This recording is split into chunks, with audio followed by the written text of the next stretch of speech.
approaching the city of Bombay, the gateway to India.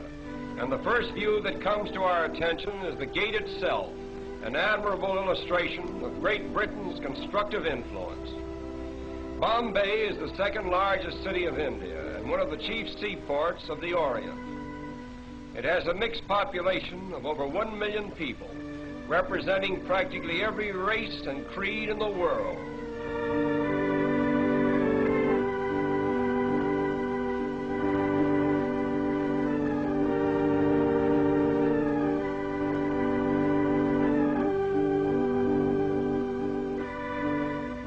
The Taj Mahal Hotel is unquestionably the most pretentious one in all of India.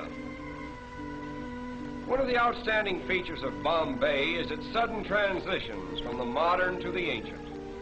This scene, for example, was taken a few minutes from the heart of the city, where the 15th century is constantly rubbing shoulders with the 20th.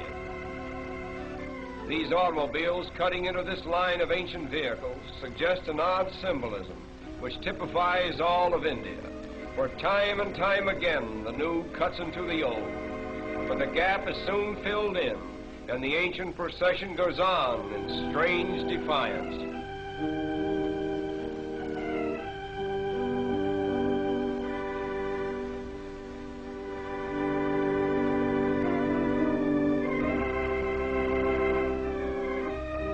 At the famous race course in Bombay, we are again transported into another world, for here is gathered representatives of every nationality, creed, and color. The course itself is considered to be the most picturesque, if not the finest in the Orient. We are particularly interested in the costumes worn by the Parsi women. The Parsis are the descendants of exiled Persians. The entire Parsi population now numbers over 50,000, most of whom are residents of Bombay. They are regarded as the wealthiest class in India, and they are obviously the most progressive. Owing to its central position between the East and West, no city can show a greater variety of types than Bombay. Here we find gathered Parsi merchants, Arab traders, Afghans and Sikhs, Chinese, Japanese, Malayans, Americans, and British, all part of the cosmopolitan crowds so characteristic of Bombay. Not far from the racetrack, we come upon an old Indian fakir with the cleverest little bird that we have ever seen. We will pause a while and watch this little fellow perform.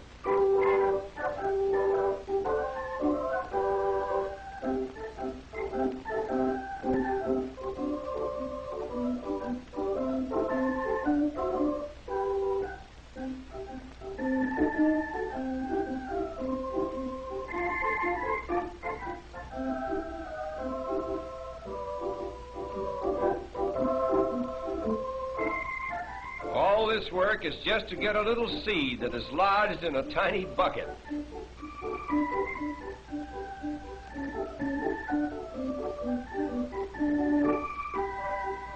Stringing beads is the most amazing thing that this bird does. A needle is fastened to one end of the thread. The bird actually sticks the needle through a bead, drops the needle, gets a new grip, and slides the bead down onto the thread.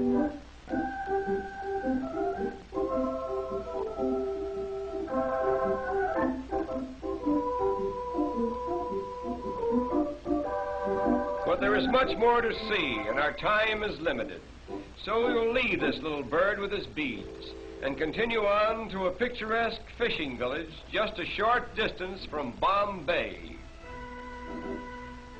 This quaint little habitation seems to have no connection with the mainland, and life in general appears to be carried on quite apart from the outside world. All the people who live here are engaged in the fish industry, and as strange as it may seem, many of them are strict vegetarians and therefore will not eat fish of any kind.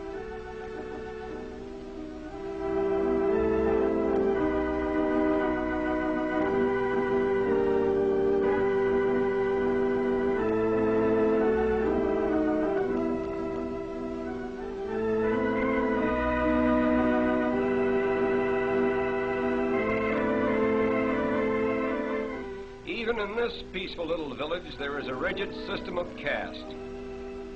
Here we find two attractive young ladies of the proud fisherfolk class. The dress each is wearing is called a sari. It is a one-piece garment which unwinds to about 8 yards in length. Look closely at these young ladies and you will see a round dot in the center of their foreheads. This dot, which is usually made of red paint, signifies that the wearer is married or eligible for marriage.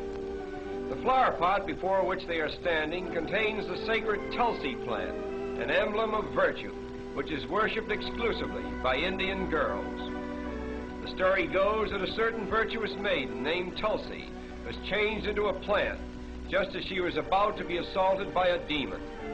Thus, the Tulsi plant became a shrine of chastity for virtuous Indian girls. The chief occupation for the women of this village is in drying and preparing the fish which is caught by the men. The method for treating the fish is to first soak them in salt and then lay them out on the sun-baked ground. When they are thoroughly dried, they are tied in small bundles and sent to market. These women are treating a smaller species of shrimp, which is swept about in this manner until it is sufficiently salted and dried. It is then used in preparing the famous Indian curry. No picture of India could possibly be complete without a view of its royal elephants on parade.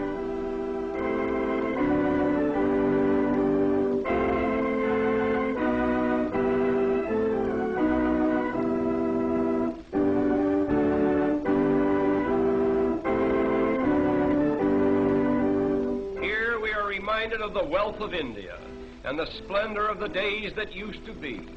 This is just a rare and special occasion, staged by one of the wealthy Maharajas at a grand social event. The headpieces worn by these elephants are made of solid gold and are studded with magnificent jewels. But now our journey is coming to an end. We will take one last look at Bombay before we draw our visit to a close. To the observing tourist, this view is more than just a picture. It is Bombay, the gateway to India.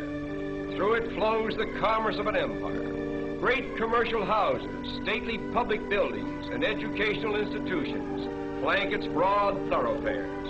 Railways converge here from every state in India, and steamship routes diverge to the ends of the earth. Such has been the first constructive imprint of Western civilization upon this much talked of and generally misunderstood country. And so our journey ends. We bid farewell to Bombay, the gateway to India.